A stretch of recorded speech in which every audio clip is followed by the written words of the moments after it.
அப்ப 100 பேரு. அப்ப பாண்டவர்கள் எத்தனை பிள்ளைய? பாண்டவர்கள் 5 பேர் தானே. 5 பேரு. ஆமா. இங்கிட்ட 100 பேரு, இங்கிட்ட 5 பேர், 105 பேர் இருந்தாரா? இந்த 105 பேருக்கும் குருநாதராக இருந்தது யாருமா? துரோணாச்சாரியார். அதெல்லாம் கிருபாச்சாரியார் இருந்தாரு. முதல்ல கிருபாச்சாரியார், அடுத்தபடியே துரோணாச்சாரியார். இப்ப நான் உங்கள்கிட்ட, ஏன்னா நீங்க அந்த இடத்துக்கு அழுத்தி வைக்கும் போது நான் ஒரு விஷயத்தை உங்கள்கிட்ட கேட்கிறேன். என்ன கேட்கணும்? கேள்வியா நீங்க எடுத்துட்டாலும் பரவாயில்ல, அதை பத்தி நான் கவலைப்படல. கேள்வி கேட்கறதா அறிவு வளர்றது. பகுத்தறிவை வளர்த்து கூட மனிதனுக்கு மட்டும் தான் பகுத்தறிவு. இப்ப பேசி இப்படி பேசக்கூடாது. இது அண்ணன், இது தம்பி, இது சித்தப்பன், பெரியப்பன், இது அக்கா தங்கச்சின்னு பகுத்து வாழக்கூடிய தன்மை மனிதர்களுக்கு தான். அதத்தான் ஆரம்பத்துல சொன்னோம். சபையறிந்து பேசு, சமயம் இருந்து பேசு, சில சமயங்கள் பேசாமல் இருந்து பழகினா. இல்ல குருநாதரை பத்தி நீங்க கேக்குறீங்களே, குரு இல்லாத வித்தை குருட்டு வித்தை. ஆமா. இப்ப குருநாதர் எது கேட்டாலுமே நம்ம கொடுத்துறணும். ஏன்னா வித்து போறது வித்தைக்கு பலவந்தை. ஆமா. வித்தை என்பது ஒரு தகப்பனுக்கு ஒரு பிள்ளை பிறக்கலாம். ஒரு பிள்ளை தாய் தகப்பனுக்கு கூடி பிறந்தா அது அவருக்கு வித்துக்கு ஒருத்தர், வித்தைக்கு பல பேர். ஆனா வித்தை என்பதற்கு பலவந்தை கொடுக்கலாம், தவறே கிடையாது. ஆரம்ப பள்ளிக்கூடத்துல படிக்கிறான், அடுத்து நடுநிலையில படிக்கிறான், உயர்நிலையில படிக்கிறான், மேல்நிலையில படிக்கிறான், கல்லூரி படிக்கிறான். அப்ப ஆசான்கள், ஆசிரியர்கள் மாறிக்கிட்டே இருப்பாளா? ஆசிரியர் மாறிட்டே இருப்பாங்க. ஆனா விந்தாகப்பட்டது ஒருத்தருக்கு தான், அப்பா ஒரு ஆளு தான். அப்படிங்கிறதானே இன்னும் ஒருத்தர் வித்தைக்கு பல பேர், பல தந்தை. ஏன்னா கற்று தந்தது ஒரு தந்தை, உச்சகவியை ஓதுவர் ஒரு தந்தை, அண்ணன் தந்தவர் பல தந்தைகள் உண்டு. பிறப்பித்தோம், கற்பித்தோம், மனமுடித்தோம், அண்ணன் தந்தோம், ஆபத்துக்கு உதவின 5 வகையான தந்தை. நீங்க என்ன கேட்கணும்? நான் என்னன்னா, துரோணாச்சாரியார் தானே குருநாதர். இப்ப குருவுக்கு தட்சணை கொடுக்கும் வழக்கம் இருக்குதுல்ல? கண்டிப்பா. குருவுக்கு தட்சணை ஏதாவது ஒரு பாடங்களோ மற்ற விஷயங்கள் கத்துக்கணும் அப்படின்னா குருவுக்கு தட்சணை என்பது ஒண்ணு வேணும். இந்த இடத்துல நீங்க கவனிக்க வேண்டிய விஷயம், துரோணாச்சாரியார் பாண்டவர்களுக்கும் கௌரவர்களுக்கும் குருநாதர். யாருமே இந்த உலகத்துல கேட்காத ஒரு தட்சணையை துரோணாச்சாரியார் கேட்டாரு. அப்படி என்ன தட்சணை கேட்டாரு? அவங்க என்ன தட்சணையை கொடுத்தாங்க? என்ன தட்சணை கேட்டாங்க? இது என்னங்க இது? இந்த உலகத்துல முதல்ல தட்சணையை கொடுக்க வந்தது யாரு? யாரோ ஒருத்தவங்க செஞ்சாருன்னா நம்ம செஞ்சுட்டு வரணும். அப்ப தட்சணை யார் முதல்ல வச்சிருப்பா அப்படின்றது ஒண்ணு இருக்கு. இப்ப நீங்க என்ன கேட்டதுனால திரும்ப நானும் உங்களை கேட்கிறேன். நீங்களே எனக்கு ஒரு வகையான குரு. குருவோட தான் நீங்க இந்த இடத்துக்கு வந்திருக்கீங்க. குரு இல்லாம யாரும் எந்த இடத்துக்கும் போயிடவே முடியாது. அப்ப நான் கேட்கிறேன் உங்கள்கிட்ட, குரு பாடம் கத்து தந்தாரு. பாடம் வந்து சும்மா கத்து கொடுக்கல, அவருக்கு ஒரு காரியம் ஆக வேண்டியது இருந்தது. அதனால பாண்டவர்கள் கூட்டத்துல அர்ஜுனனுக்கு அதிகப்படியான பாடங்கள் எல்லாருக்கும் ஒரே மாதிரி தான் சொல்லி கொடுத்தாரு. ஆனா அர்ஜுனன் அதிக ஆர்வம் கொண்டது. இந்த அதிக ஆர்வத்தோடு பாடங்கள் எல்லாத்தையும் முழுமையா முடிச்சான். முழுமையாக முடிச்சுட்டு கடைசியில் உங்களுக்கு என்ன வேணும்னு கேட்கும் பொழுது, தட்சணை என்றால் சில பேர் பணம் வச்சு கொடுப்பாங்க, சில பேர் எல்லாமே வச்சு கொடுப்பாங்க ஒவ்வொன்று. ஆனா இவர் கேட்ட அந்த குருதட்சணை என்பது கொஞ்சம் வித்தியாசமானது. அது என்ன அந்த வித்தியாசம் அப்படின்றத நான் சொல்றேன். குரு இருந்தால் அந்த தட்சணை கேட்கலாம், வரதட்சணை கிடையாது. வரதட்சணை குரு குரு தட்சணை. குரு இருந்து கத்து கொடுத்தால் தட்சணை கேட்கலாம். ஆமா. ஆனா இவர் கத்தே கொடுக்கலையே. கத்தே கொடுக்காம ஒரு மாணவன் போய் எனக்கு தட்சணை கொடுறான்னு கேட்டாரு. அப்ப அந்த மாணவன் யாரு? அந்த மாணவன் இவர் என்ன தட்சணை கேட்டாரு, அந்த மாணவன் வாத்தியாருக்காக என்ன கொடுத்தான் அப்படின்றது உங்களுக்கு தெரிஞ்சிருக்கணும். பேசுறதெல்லாம் பேச்சு பேச முடியாது, எல்லாரும் பேசிட்டு இருக்க முடியாதுமா. சும்மா வெட்டி பேச்சு பேசுறதுக்கு இங்க நம்ம வெட்டி பேச்சு ஆகக்கூடாது. மாங்காய் புடிச்சிச்சா வாய் புடிச்சிச்சோங்கிற கதையில போயிடும். இல்லங்க, மாங்காய் சொன்னாலே வாய் பிடிக்க ஆரம்பிச்சிருச்சு. பாருங்க, அது மட்டும் இல்ல, எலுமிச்சங்கனியை பார்த்தோம்னாவே நம்மளுக்கு வாய் பிடிக்கும், புளியங்கனியை பார்த்தோம்னாவே நம்மளுக்கு வாய் பிடிக்கும். அப்ப சுவைக்கக்கூடிய தன்மை பார்த்தாலே சுவை தரக்கூடிய கனிகளா. ஏன்னா உங்களுக்கு சுவையை பத்தி தெரியறதுக்கு வாய்ப்பே இல்லை. நீங்க ஒன்னே ஒண்ணு தேவாமிரத்தை மட்டும் சாப்பிட்டவங்க. ஆரம்பத்துல பெண்ணாக இருந்ததுனால எல்லா விஷயமும் எனக்கு தெரியும். இப்ப நீங்க என்ன கழுவுற மீன்ல நழுவுற மீன் மாதிரி பண்றீங்கன்னா, நான் கேட்ட கேள்விக்கு பதில் தெரியாம எனக்கு கழுவுற மீன்ல நழுவுற மீன் இதெல்லாம் உங்க தேவாலயத்துல பேசப்படாது. பாருங்க, சரி நான் சொல்லிடுறேன். நான் கேட்டேன், அதுக்கு பதில் சொல்லுங்க. உங்களுக்கு பதில் தானே வேணும். ஆமா, பதில நான் சொல்லிட்டா நான் கேட்டா நீங்க பதில் சொல்லி தானே ஆகணும். நீங்க சொல்லாம போனீங்கன்னா செத்திலு நான் இந்த ஊரு கூட வர மாட்டேன். மண்டை இருக்கும் கொண்டை இருக்காது, அப்படியே பிச்சு தூக்கி எறிஞ்சிருவேன். சரியா? கொஞ்சம் பார்த்து பதினமாட்டேன். வடிநாயகம் அனிதா அவர்களே, நான் கேட்ட கேள்விக்கு நீங்க பதில் சொல்லலாம். அரச மலைக்கு எங்கிட்ட கால வைக்க முடியாது. யாரு காலை வெட்டிங்களா? அந்த பக்கம் தான் யாரு முறை யாவரும் கேள்வி. எல்லாம் என் மக்கள் எல்லாம் ஒண்ணு நான் போயிருவேன். எல்லாரும் நான் என்னைக்காவது ஒரு நாள் அரச மலை வரணும். கோட்டை புதுக்கோட்டைக்கு அனைவரும் செட்டில் வரணும். சரி, கோட்டையில கால் வைக்க முடியாது, வெட்டி விடுவேன். எந்த கோட்டையில? அதுக்கு முன்னாடியே இப்ப புதுசா கோட்டையை கட்டின மன்னர் கோட்டையை கட்டினால புதுக்கோட்டை. அதுக்கு முன்னாடி கலசமங்கலம் சிங்கமங்கலம் ரெண்டு இருந்துச்சுங்க. அப்படிங்கிற இடத்துக்கு நான் வரேன்னா நீங்க வரலாம் பாப்போம். சரி பாப்போம். இல்ல அதே அரசு மேல கால் வைக்க முடியாது, என்ன பண்ணி போறாங்க? அப்பதான் வேணுக்குனே வருவேன். அப்புறம் என்ன செய்வீங்க? என்ன தப்பிக்க முடியாதுன்னா உங்களுக்கு என்ன பதில் வேணும்? உனக்கு நான் கேட்டதுக்கு பதில் வேணும். மகாபாரதத்துல பாண்டவர்களுக்கு கௌரவர்களுக்கு குருநாதர் துரோணாச்சாரியார். ஆமா, முதல்ல கிருபாச்சாரியார் இருந்தார். ஆமா, கிருபாச்சாரியார்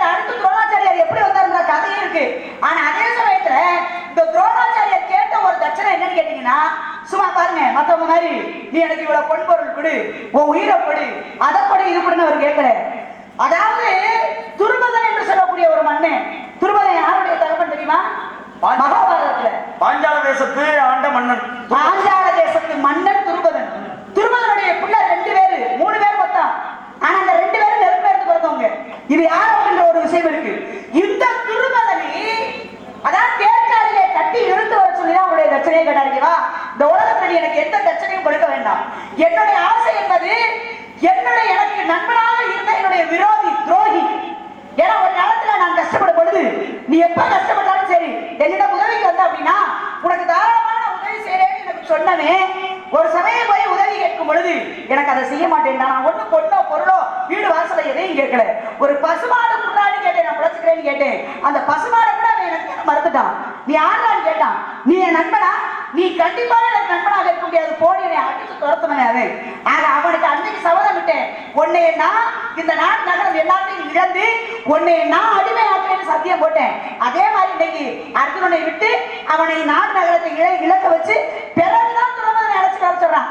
திருபதன் வந்து மன்னிப்பு கேட்கிறான். ஐயா மன்னிச்சுக்க, நான் தெரியாம பண்ணிட்டேன், காசு பணம் விற்கக்கூடிய திமிர்ல கொஞ்சம் ஆடிட்டேன், என்னை மன்னிச்சுக்கன்னு சொல்லி திருபதன் மன்னிப்பு கேட்டதுக்கு பிறகுதான் மீண்டும் துரோணாச்சாரியார் விட்டாராம். அது ஒரு எடுத்துக்கிட்டு தான் திரும்ப விட்டார். இதுல என்ன ஒரு தட்சணை கேட்டதுன்னா துருபதனை தேர்காலில் அதாவது கட்டி இழுத்துக்கிட்டு வந்தான் சொன்னார் அர்ஜுனனுக்கு கட்டளை. நண்பனாக இருந்தாலும் தக்க நேரத்தில் எனக்கு உதவி செய்யல, ஒரு பசுமாடு கொடுக்கலைங்கிறதுனால அவனை தேர்காலில் இட்டு கொண்டாந்து எனக்கு போடணும், பாஞ்சால தேசத்தை எனக்கு அடிமையாக்கணுங்கிற தட்சணையை கேட்டாரு. அர்ஜுனன் செஞ்சு கொடுத்தேன். இதான் உண்மையான கணக்கு. நான் காட்டினா மானம் போயிடும். இல்ல நீங்க அதுக்கு முன்னாடி ஒரு கேள்வி கேட்கல. இருங்க, நான் அடுத்து கேட்பேன். ஏன் ஒண்ணுதான் கேட்கணுமா? சட்டமா? இல்ல கேளுங்க, ஆனா பதில சொல்றேன். பையாபுரி பையாபுரி அம்மா புதுக்கோட்டை. அடுத்த திரும்பிடுவேன். புதுக்கோட்டை அம்மா என்ன சும்மா பூனானா கீழே விழுந்துருவியா? நான் கீழே விழுகிறாடாப்பா, நீங்க என்ன சொல்லுங்க. பாக்குறீங்க அப்படி ஏங்க நேத்து பேச்ச மலையில குளிச்ச சிறுகிறாங்க இது. ஆமா ஒரே குட்டையில அரைக்கிறேங்க. அம்மா ஒரே குட்டையில ஒரு முட்டை கடந்தனை சட்டி தூர்ந்து கூட வந்து விளக்கன முடிச்ச இலக்கண கருப்பாய் நீ என்ன கிழிக்க போற? போய்டா நீ அப்படி என்ன போய் கடுக்காக்கி நீ கடுக்காக்கி போக போற? ஆமா என்ன பண்ணி என்ன பண்ணல? வாயின்னு சொல்லு. மத்தவங்க சொல்றது நான் எங்கேயுமே பார்க்க மாட்டேன். என் ஊருக்குள்ள நடந்தாலும் நான் இப்படிதான். நீ எங்க வந்துக்க யாரோட வந்துக்க அது எனக்கு தேவையில்லை. கேட்டதுக்கு பதில் சொல்ல கொடையில அன்னைக்கு அடிச்சதுனால சும்மா வெட்டி அது காசு கட்டாதீங்க. கேட்ட கேள்விக்கு தொண்டை முடிய கடிச்சு முடியும் இருக்கிறத சண்டை கடிச்சு முடியும். பாத்துறதுக்கு பொம்பளை பிள்ளைன்னு பாத்துக்கிட்டு என்னன்னு தொண்டை குழி கடினா என்ன தொண்டை குழி கடிச்சுன்னா என்ன பண்ணுவேன்னு நீங்க கேட்டா பதில் சொல்லல. நான் சொல்லல. அதுக்கப்புறம் நான் வந்து நிக்கிறீங்களே பதில் சொல்ல அதுல சொல்றேன். கேளுமா கேளுமா நீ வாய நீ மூடுமா நீ மூடுமா மூடுமா வாய பாருங்க. நான் கேட்டதுக்கு பதில் சொல்றேன். திருமதனை தேர்காலில் கட்டி இழுத்து வர சொன்ன சொல்லிட்டேன். அடுத்த கேள்வி கேட்கல, பதில கேளு. 100 கேள்வி கேளு. சொல்லலாம் கட்டையை 100 கேள்வி கேட்க சொன்னாரு உங்க பையன். 2வது கேள்வி கேட்க என்ன 2 கேள்வி கேட்கணும். பதில கேட்டு கேட்ட கேள்விக்கு பதில தெரிஞ்சுக்கிட்டு தானே அடுத்த கேள்வி கேட்கணும். நான் கேள்வி கேட்டேன் பதில சொன்னேன். நீ கேள்வியை கேளு பதில சொல்றேன். அடுத்து நான் கேட்கிற கேள்வி நீ ஏன் கேட்டுக்கிட்டு நான் சொல்றேன். அதுக்கு இடையில அப்புறம் என்ன இன்னொரு கேள்வி? நான் சொல்லவே இல்லை. நீங்க சொன்னது நல்ல அறிவாளி. நீங்க வந்து எல்லாமே தெரிஞ்சவர் கல்விமா. ஆனா நானும் சிறுபிள்ளை. தெரிஞ்சு தெரியாம சில விஷயங்கள் இருக்கலாம். தவறா கூட பேசிக்கலாம். அந்த தவறை சுட்டி காட்டவே நீ சிறுபிள்ளை பெத்த மக மாதிரி நீ யாரு? எனக்கு இப்படி எல்லாம் ஒரு அப்பே இருந்துச்சு வச்சுக்கோங்க. தூங்கலாம் கொடைகளை தூக்கி தலையில போட்டுருப்பேன். இப்படி ஒரு பிள்ளை இருந்துச்சுன்னா அன்னைக்கு அம்மா இப்படி ஒரு பிள்ளை எனக்கு பிறந்து இருந்துச்சுன்னா அப்பயே கள்ளிப்பால் ஊத்திருப்பேன். உனக்கு என்னது பிறக்கும் போதே உனக்கு கள்ளிப்பால் ஊத்திருப்பேன். நல்லா கேட்டுக்கங்க. கள்ளிப்பால் கொடுத்து கொண்டக்காரம் மலையேறி போச்சு. எவ்வளவு 5 பிள்ளை பத்தவன் அரசான ஆண்டி ஆகுங்கிற பழமொழி எல்லாம் முடிஞ்சு அது 5 பத்தவன் அரசன் ஆண்டி ஆகிறது பெண் பிள்ளை பத்தவங்க இல்ல. அதாவது ஆடம்பரமாக வாழக்கூடிய தாய், ஊராட்சமாக தெரியக்கூடிய தகப்பன், அதாவது சொந்த அண்ணன் தம்பிகளுக்கு துரோகம் செய்யக்கூடிய சகோதரர்கள், சொல் பேச்சு கேட்காத பிள்ளை, கட்டிய முடிவு துரோகம் செய்யும் மனைவி. இந்த 5 பெற்றவங்க ஆண்டி பொம்பளை பிள்ளை பத்தவ இல்ல. ஆனா பெண் பிள்ளை பிறந்தா வரிசையா கள்ளிப்பால் கொடுத்து கொண்டு விட்டு இன்னைக்கு பெண்ணு கிடைக்காதா பொம்பளை பிள்ளை பிறக்காதுன்னு ஏங்குற காலனியா தெரிஞ்சு முடிச்சாச்சு. அப்பே இல்லாம நீ எப்படி வளர போற? அப்ப குழந்தைகளை தூக்கி போட்டு கொண்டு வரோம்னா இந்த பொம்பளை பிள்ளைய வச்சிருந்தாங்க சும்மா இருந்தாங்க. இல்லன்னா சோத்துல வெஸ்ட் வச்சிருக்கீங்க. எனக்கு தெரிஞ்சதா நீ பிறக்கும் போது என்ன கொண்டு விடுவாங்க. அப்புறம் சோத்துல அப்புறம்ல நீ வந்து வெஸ்ட் வச்சிருக்க சொல்றது அப்புறம் வந்துட்டேனே என்ன வந்து வைக்கிறத நான் தான் வைக்கிறேன். இந்த பேச்சு வேணா கேட்ட கேள்வி நீ கேட்ட அதே துரோணாச்சாரியாரு கத்து கொடுக்காம ஒருத்தன் தட்சணை கேட்டாரு. யாருக்கும் தெரியுமா? வந்து கேட்கிறேன், வேடுவ குலத்திலே பிறந்தவன் ஏகலைவன். ஏகலைவன் வந்து கேட்கிறேன், ஐயா நீங்க பாண்டவர்களுக்கு கௌரவர்களுக்கும் பாடம் சொல்லி கொடுக்குறீங்க, வித்தைகள் சொல்லி கொடுக்குறீங்க, நானும் வந்து உங்கள்ட்ட கத்துக்கிறேன் அப்படின்னு வந்து கேட்டேன். ஆனா அவர் என்ன சொன்னார்? சத்திரிய குலத்திலே பிறந்தவர்களுக்கு மட்டும்தான் நான் வந்து வித்தைகள் கத்துக் கொடுக்க முடியும், உன்னைய மாதிரி வேடுவ குலத்துல பிறந்தவனுக்கு காட்டுல இருக்கவனுக்கு கத்துக் கொடுக்க முடியாதுன்னு சொல்லிட்டாரு. அப்படியே பரிதாபமா போனேன், போய் ஓரத்துல நின்ன, நம்மளுக்கு வேற வழி இல்லையே அப்படின்னு. பாண்டவர்களுக்கும் கௌரவர்களுக்கும் வில்வித்தை கத்துக் கொடுக்கும் பொழுது ஒரு மரத்து ஓரத்துல நின்று இப்படியே எட்டி பார்த்துக்கிட்டே இருந்தேன். என்னென்ன கத்துக் கொடுக்குறாரு, எதை கத்துக் கொடுக்குறாரு அத்தனையும் புரிந்து கொண்டான். அப்படியே போனேன், ஒரு களிமண் எடுத்து துரோணாச்சாரியார் மாதிரி ஒரு உருவ சிலை செய்து, முன்னாடி ஆசிரியர் இருப்பதுனால துரோணாச்சாரியார் இருப்பதோட உருவ சிலையை செஞ்சு அவன் சொல்லிக் கொடுத்த வித்தையெல்லாம் தினசரி அப்படியே கத்துக்கிட்டே வந்தேன். இப்படி கத்துக்கிட்டு வர்றேன். அர்ஜுனனுக்கு தெரியாத அளவுக்கு, யாருக்கும் தெரியாம அர்ஜுனனுக்கு ஒரு வித்தையை கத்துக் கொடுத்திருந்தார். அந்த வித்தையும் தெரிஞ்சுக்கிட்டேன், அவனே கத்துக்கிட்டான். ஒரு தடவை ஒரு சமயத்துல காட்டுக்குள்ள போறாங்க எல்லாரும். ஆனா அது வழியாக ஒரு வந்த நாய் குலைச்சிட்டு வந்துச்சு. அது வழியாக வந்த நாய் குலைச்சிட்டு வர, அப்பதான் பார்த்தார், பானத்தை எடுத்து ஏகலையுமே நாயோட வாயை கூட்டுவாத அளவுக்கு ஒரு பானத்தை செலுத்திட்டான். வந்த நாய் பானம் செலுத்தி குலைச்ச நாய் குலைக்காம வந்துச்சு. இந்த விஷயத்தை, இந்த வித்தையை நம்ம அர்ஜுனனுக்கு மட்டும் தானே கத்துக் கொடுத்தோம், அர்ஜுனன் நம்மள்ட்ட இருக்க. ஆனா அங்கிருந்து வருகிற நாய் வாயிலே பானம் கூட்டப்பட்டு வருகிறது, என்ன காரணம் அப்படின்னு நினைக்கும் பொழுது, வாங்க வாங்க கதம்பு நடாமா, வாங்க அருளனை வாங்க வாங்க வாங்க நாடகம் சங்கப்பட்டிக்கு போன நாடகம். அப்ப பானத்தை கூட்டிட்டான். இந்த வித்தையை கத்துக் கொடுக்கலையே, எப்படி இந்த வித்தை தெரியும் அப்படின்னு பரிசோதிச்சு பின்னாடியே போறாரு. பின்னாடி போகும்போது போயிட்டான் ஒரு இதுக்குல. அப்ப போய் ஏகலைவனை கேட்கிறாங்க, வாங்க வாங்க ஏகலைவனை கேட்கிறாங்க.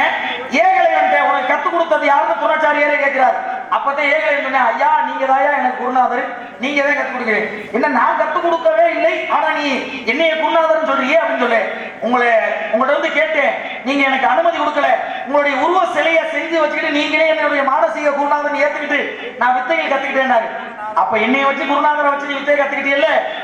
நான் கேட்கிறேன், குருவுக்கு தட்சணை கொடுக்கணும்ல, நான் கேட்கிற தட்சணையை நீ கொடு அப்படின்னு சொல்லி கேட்கும் பொழுது, எது வேணாலும் கேளுங்க நான் தர்றேன்னு சொல்லும் பொழுது, உனது வலது கை கட்ட விரலை எனக்கு தட்சணையாக கொடு அப்படின்னு யாரு துரோணாச்சாரியார் ஏகலைவன் கேட்க, ஒரு நொடி பொழுதோட யோசிக்கல, கத்தியை எடுத்தார், கட்ட விரலை வெட்டி அப்படியே கொடுத்தார். ஏன் கேட்டாரு தெரியுமா? அர்ஜுனன் தான் இந்த உலகத்திலே மிகப்பெரிய வில்லாளியாக இருக்கணும், ஆனா அடுத்து ஒருத்தன் உருவாக்கிட்டேன் ஏகலைவன், அவன் இந்த பூமியில நிலைத்து இருக்கக்கூடாது, கட்டவரல் இருந்தா தானே வெள்ளி செலுத்துவேன், கட்டவரலை வெட்டி எடுத்துறோம்னா கட்டவரலை தட்சணையாக கேட்டவர் யாருன்னா துரோணாச்சாரியார். கத்து கொடுக்காம தட்சணை கேட்டார். ஏதோ 5க்கு 2 என்னமோ பழகு நாம பேசுறோம். ஆமாமா, நீங்க எல்லாம் போனா போயிட்டு விட்டு கொடுக்குறேன். இங்க பாருங்க, இங்க பாருங்க, இந்த போமா மாமா சும்மா போனா விட்டு கொடுக்குறேன். என்ன நீங்க நாதரா உங்க உலகத்துல போய் உங்க அப்பெல்லாம் அம்மா ஈரேல அப்படியே ரெண்டா கிழிச்சு கொடுங்க. நான் இந்த மகாபாரதத்துல சராசந்தனை கிழிச்ச மாதிரி கிழிச்சிட்டு போயிருவேன். சராசந்தன் யாருக்கு பாருங்க, யாருக்கு ரெண்டா கிழிச்சு கிழிச்சா நாராயண நதிக்கரை ஓரத்திலே கிழிச்சவனே தலையிலே ஒட்டுறவங்க நாங்க தான். பீமனால ஒண்ணுமே பண்ண முடியல, பல ஆயிரம் பலம் கொண்டவன் பீமே ஒண்ணுமே பண்ண முடியல. போனா இங்க இருந்து 3 பேர் போனாங்க, அர்ஜுனன் கிருஷ்ணன் பீமன் 3 பேர் போனாங்க. மல்யுத்தத்துக்கு 2 பேரும் சகர 2 இருக்கான், நீயே நானும் ஒரே மாதிரி இருக்கான், பலசாலி தானே, நான் என்னோட மோதி பார்ப்பான் அப்படின்னு போதுனா கீழே விழுக வேண்டியதான், விடாயிரம் முடிஞ்சு போயிடும், மோதி பார்ப்பான் அப்படின்னு யாருக்கிட்ட பீமன்ட்ட கேட்டா, யார் சராசந்தன் கேட்டா, வேற 2 பேரும் தேர்வு பண்ணல. அப்ப பீமன்ட்ட 2 பேருமே மோதுறாங்க. மோதும்போது மல்யுத்தம் நடக்குது. மல்யுத்தத்துல பாக்குற ஒண்ணுமே பண்ண முடியல, பீமன் எவ்வளவு மிகப்பெரிய பலசாலி, யார் சராசந்தன் ஒண்ணுமே பண்ண முடியல. அப்பதான் கண்ணனை கிருஷ்ணனை பார்த்தாரு, கண்ணா என்னையா பண்றது, எனக்கு வழி தெரியலையே, இவ்வளவு வீரனாக இருக்கானு. அப்பதான் தர்ப்பப்புள்ள எடுத்து இப்படி கிழிச்சு 2 பக்கம் வீச, அதை குறிப்பு அறிந்து கொண்டு சராசந்தனை கிழித்து பீமன் வீசினா, 2 பக்கம் போய் விழுந்து சராசந்தன் மீண்டும் வந்து ஒட்டிக்கிட்டு சண்டை போட ஆரம்பிச்சான். மறுபடியும் பாக்குறான் கண்ணனை கிருஷ்ணனை, நீ சொன்ன மாதிரிதான் நான் இருந்தேன், மறுபடியும் ஒட்டிக்கிட்டு சண்டை போடுறான். என்ன பண்றாங்க, மறுபடியும் ஒரு தர்ப்பப்புள்ள எடுத்து கிழிச்சு தலைவேறு கால்வேறாக விரித்து எறிந்தார். அதே மாதிரி சராசந்தனை பீமன் தலைவேறு கால்வராக கிழித்து எறிந்தான். சராசந்தன் என்று இறப்பதற்கு காரணமாக இருந்தது. பாருங்கள், அனைவருக்கும் நீங்களது வாங்க வாங்க வருகவே வருகவே அத்தாச்சி 2 பேரும் முதல்ல வந்துட்டாங்க. சரி இருக்கட்டும். அதெல்லாம் இவங்க சிரிக்காதீங்க, எனக்கு அப்படியே எரியுது. நீ உன் பக்கத்துல வயிறு எரியுது. நான் சிரிச்சாதே உனக்கு எரியும். ஆமா, நீ பக்கத்துல இருந்தாவே எனக்கு கடுப்பா தான் வரும். நல்ல விஷயத்தை கேட்டுக்கங்க வாங்க. ஒரு நான் என்ன கேட்டேன், இன்னொன்னு கேட்டிய கேளு. ஒரு குழந்தை பிறந்தா ஒரு பெத்த தாயிடம் நிர்வாண குலமாக எத்தனை வயசு முடிக்க இருக்கும்? ஆடை இல்லாமல் எத்தனை வயசு முடிக்க தாய் பார்க்கலாம்? தம்பி உட்காந்து ஐயா புதுக்கோட்டை அம்மா ஓமா தள்ளி போமா. அட கடவுளே, சவுடால வந்து நின்னுட்டு அப்படியே. நான் சட்டம் சவுடாலே இருக்க போனா சட்டம் என்னோட சட்டமா இருக்கணும். உன் சட்டம் இங்க வேகாது, உங்க பொறுப்பு இங்க வேகாது. சரிங்களா? இந்த மைக் அமுத்து. நான் ஒரு விஷயம் கேக்குறேன், நல்லா கேளுங்க. எல்லாரும் எனக்கு தேவையே இல்லை. நான் கேக்குறேன். நானும் எனக்கு தேவையில்லை. நான் என்ன சொல்றேன், உங்களுக்கு வெட்கமாக இருக்கா? உனக்கு நார்ல தானே நார்ல சாந்தமான ஒரு கேள்விப்பட்டீங்க. ஆனா நீ எப்படி கோபப்பட பிள்ளனா அச்சமட நானும் போய் சரி நான் எல்லாமே இருக்கு. அது என்னன்றது எங்க அப்பா சொல்லிட்டாரு, நீ போற மோசமான இடம், யார் பேசினாலும் சரி எதுக்கு துணிவோட நிக்கணும். மோசமானவள்ட்ட மோசமானவள் தான் சொல்லுவார். யாரு அந்த மோசமானவரை சந்திக்க அந்த மோசமானவரை மோசமான பிள்ளைகிட்ட மோசமானவதை வாய் நீ வாய் போடுமா? ஒரு அளவு தானே, ஏதா இருந்தாலும் ஒரு அளவு தான். என்ன அதிகமா பேசுறேன், உனக்கு தான் எல்லாரும் பேச தெரியுமா? உங்களுக்கு எனக்கு பேசுறேன், முன்னாடி உனக்கு எனக்கு பேச வேண்டாமா? எனக்கு சபையில பேச, நானும் சபையில பேசுகிறேன். ஒருத்தர் இதே மகாபாரதத்துல சகோதரி கிட்ட காட்டுனா மானம் போயிடும், அம்மா கிட்ட காட்டுனா உயிர் போயிடும், தாய் கிட்ட காட்டாதவன் அவன் யாருன்றதான் என்னுடைய கேள்வி. காட்டினா உயிர், அதாவது உயிர் போயிடும், காட்டலைன்னா உயிர் போயிடும், காட்டுனா மானம் போயிடும். நல்லா கேள்வி கேட்டுக்கணும். இது ஒண்ணுதான், ஒரே வார்த்தை. காட்டுனா உயிர் போயிடும், காட்டலைன்னா மானம் போயிடும் தானே. காட்டலைன்னா மானம். பஞ்ச பாண்டவர்களுக்கு அழியா பத்தினியாக இருந்தது யாரு? ஒரு கொஞ்ச நேரம் காட்டலைன்னா மானம் போகும், காட்டுனா உயிர். காட்டுனா மானம் போகும், காட்டுனா உயிர் போகும். ஆமா, இதான் என்னுடைய கேள்வி. இதை நான் ஆரம்பத்துல கேட்டேன். சரி, நீங்க எப்படி நிக்கிறீங்கன்றத கொஞ்சம் நேரம் தான். சரி, நல்ல விஷயமாவே பேசுறேன். ஏன்னா ஒரு வாடி சோற்றுக்கு ஒரு சோறு பதம். அது வந்து கொஞ்சம் கேட்டீங்க என்ன? உடம்ப முழுமையா பிறந்த மேனியோட காட்டினா மானம் போயிடும். சரி, காட்டலனா அவனுடைய உயிர் போயிடும். எப்படி ஒரு குழந்தை காட்டதானே செய்யுது உடம்பையே? குழந்தையில காட்டலாம், குழந்தையில அம்மா கிட்ட காட்டாம அம்மாவுக்கு தெரியாம குழந்தைக்கு எப்படி இருக்கும்? வயதாகிறேன், பெரிய ஆளாகிறேன், பெரிய ஆளாகி வாலிபம் ஆகிறேன், 100 பிள்ளைய இறந்து 99 பேர் செத்துட்டாங்க. ஒரே ஒரு ஆள் கடைசியா இருந்தேன், வேற யாரும் இல்லை. காந்தாரிக்கு பிறந்தவன் துரியோதன. துரியோதன தன்னுடைய திருதராசன் மனைவி காந்தாரி. திருதராசனுக்கு கண்ணே தெரியாது, கல்யாணம் பண்ணிட்டாங்க. சூழ்ச்சியின் காரணமாக திருமணம் நடந்தது. திருமணம் நடந்தோடனே அவ பார்த்தா தன் கணவனுக்கே கண்ணு தெரியல, நம்மளுக்கு கண்ணை வச்சுக்கிட்டு இருக்கக்கூடாது, கணவன் பார்க்காத உலகத்தை நான் வாழக்கூடாதுன்னு அன்னைக்கு திருமணம் ஆனன்னைக்கே கண்ணை கட்டிட்டா. கடைசியில் வாழ்ந்து 100 பிள்ளைகளை பெற்றுட்டா. 99 பேர் பாண்டவர்களும் கௌரவர்களும் சண்டை போட்டு 99 செத்துட்டாங்க. 100வது ஆள் துரியோதனை ஒரு ஆள் தான் இருக்கா. அப்ப இதுவரை நாம் கண்ணை கட்டிக்கொண்டு எவ்வளவு அதிகப்படியான சக்தி நம்மள்ட்ட இருந்துச்சு. அந்த சக்தி முழுமையுமே யார்கிட்ட கொடுக்கணும்? பெத்த மகன் துரியோதனை கொடுக்கணும் அப்படின்னு ஆசைப்பட்டா, மகனே நீ பிறந்த மேனியோடு நிர்வாணமாக முன்னாடி வந்து நான் அப்ப கட்டப்பட்ட கண்ணை இப்ப அவுத்து என்னோட சக்தி முழுவதும் உடம்புல செலுத்திடுறேன் அப்படின்னு சொல்லு. கபட சூத்திரதாரி யார் தெரியுமா? கண்ணை பார்த்தாரு துரியோதன போய், துரியோதனா நீ ஆம்பளை வளர்ந்து பெரியாள் ஆயிட்ட, கல்யாணம் பண்ணிட்டு எவ்வளவு பேருக்கு வந்த, சின்ன பிள்ளையில பெத்த தாய்கிட்ட உடம்ப காமிக்கலாம். பெரியாள் ஆன ஒரு ஆம்பளை நிர்வாண மேனியா தாய்கிட்ட காமிக்க கூடாது. அதனால பிறப்பு உறுப்பை மட்டும் வாழை இலையை எடுத்து கட்டான். வாழை இலையை வெட்டி பிறப்பு உறுப்பை மட்டும் கட்டிக்கிட்டு நீ போய் உங்க அம்மா கிட்ட சொல்ல சூழ்ச்சி வச்சுட்டாரு. இது வேமா வந்த வச்சுமாரு. அப்ப இடுப்புல கட்டி கொண்டாந்து முன்னாடி அப்படியே நிப்பாட்டி பார்க்கும் பொழுது கண்ணை திறந்து பார்க்கும் பொழுது அந்த பிறந்த உறுப்பை தவிர இடத்தை தவிர மறைந்து இருந்த அது வாழை இலையை மறைச்சிருந்து பாருங்க, அந்த இடத்தை தவிர மிச்ச எல்லா உடம்புமே வஜ்ரமாக ஆயுதமாக மாறியது. உடம்பு உள்ளாவே இரும்பு ஆயுதமாக மாறியது. உடனே பார்த்தா ஆகா தவறு பண்ணிட்டியடா துரியோதனா அப்படின்னு சொல்லி யுத்தம் நடக்குது. யுத்தத்துல துரியோதனை ஒண்ணுமே பண்ண முடியல பீமனால. என்னடா யோசிச்சிருக்கேன், இதே நிகழ்வு தான் இங்க சராசந்தனுக்கு அந்த நிகழ்வு தான் இங்க நடந்துச்சு. அப்பதான் பீமன் பார்த்தாரு, ஆனா எங்க நீ அவன் அடிச்சாலும் சாக மாட்டான்டா, அவனுடைய உடம்புலாம் வஜ்ரமாக மாறியது, ஆயுதமாக இரும்பாக மாறிடுச்சு. ஒரே ஒரு இடம் இருக்கு, வாழை இலையால தாய்கிட்ட மறைச்சானே அந்த இடத்துல வலது தொடையிலே அவனுடைய உயிர் நாடி அங்கே அடிலா இறப்பேன் அப்படின்னு சொல்லி அங்கே அடித்தான் சராசந்தன். துரியோதனை இறந்த ரொம்ப சந்தோஷம். ஆனா சந்தோஷம்ன்றக்காக உங்களை இப்படி விட்டுட்டு போக முடியாது. நீ எவ்வளவு நேரம் இல்லைனாலும் நீ இங்க பாருங்க, உங்கள்கிட்ட சமரசம் பேச நான் உனகிட்ட நான் சமாதானம் பேசுறதுக்கு நான் இல்லம்மா. கேட்டா கேட்ட கேள்வி சரியா இல்லையான்னு சொல்லி இல்லன்னா வெட்டி பேசு. என்ன விஷயம் மாட்டீங்க? என்ன விஷயம் பண்ணி வந்திருக்க? ஆமா, நீங்க காவலுக்கு வந்திருக்கீங்க. நீங்க ஏன் என்னை பார்க்க வந்தீங்க? காவலுக்கு வந்திருக்க உன்னை பாக்குறதுக்கு நான் வந்திருக்கேன். அதான் எதுக்கு பார்க்க வந்தீங்கன்னு கேட்டேன். என்ன பண்றீங்கன்னு கேட்டேன். போயிட்டு வாங்க. போயிட்டு வாங்க. நல்லபடியா எல்லாரும் போயிட்டு வாங்க. வீட்டுல போய் சீக்கிரம் போங்க. போப்பா. என்ன அவங்க விடுறத போங்க. என்ன பண்ற இடத்துல காவல். காவலுக்காக இருக்கிய ஆபத்திற்கு உதவா, பிள்ளை. அறம்பசிக்கு உதவா, தகத்தை தீரா, கருத்து மரியா, கோபத்தை அடக்கா, குருமணி கேளா, பாவத்தை தீர்க்கா, பயனில்லை தவத்திற்கு, தமிழுக்கு, குலத்திற்கு, சபத்திற்கு, சகலத்திற்கு, சுவைகள், சுரங்கள், திக்குகள், கிரகங்கள், கரகமே 9.